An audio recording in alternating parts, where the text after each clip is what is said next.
that was meant to be as a guest spot, which turned into the backbone of this entire show and this series. And that's largely due to your amazing portrayal and amazing acting. What do you recall the most about originally getting to read for this part? Well, I I thought it was good, but as I've said before, I just thought, oh, here's a chance to escape the New York winter for 3 weeks or something and go to Hawaii, where I had never been, and do this part. As far as I knew then, I was some kind of hapless balloonist who had come down in the jungle. And I thought, well, he's from Minnesota. Maybe I got cast because I'm a Midwesterner. But the Maybe. longer I stayed there, the more I realized something was up, Mhm. and then they weren't letting me go home. So, but it took a while for me to realize that what I was experiencing was a character actor's dream come true. That you go in to play a small part, and they like the way you play it so much that they keep you around.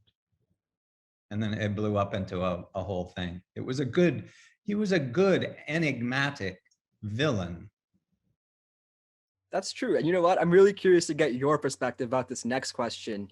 Me watching the show again at another chapter of my life, and as you just kind of mentioned, some of the qualities and overall things about this character, it's hard not to sympathize with the torment of this character in a lot of ways, minus the murder, manipulation, and lying, of course. But it really questions what it really means to have a destiny. Now, do you, Michael Emerson, feel that Benjamin Linus was a product of his environment, or was he born evil? Wink, wink. Oh, he was no, he wasn't born evil. We meet him as a boy in the Mm, course of this series. He's a human. He's a human person, but he has an unusual trajectory, and life deals him some odd cards, and he plays them, I guess, as the best he could think to.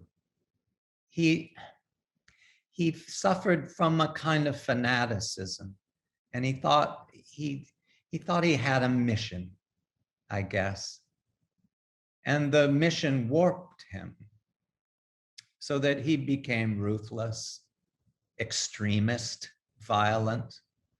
But then the writers, somewhere around season 4, the writers make a kind of U-turn, and they sort of reverse engineer a core of humanity for him so that we slowly start to have more fellow feeling with him.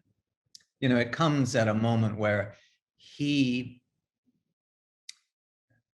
in a moment of hubris, watches his own child be executed. And then I think the audience sort of feels that moment with him. It was really well shot, it really as I was, yeah. recall.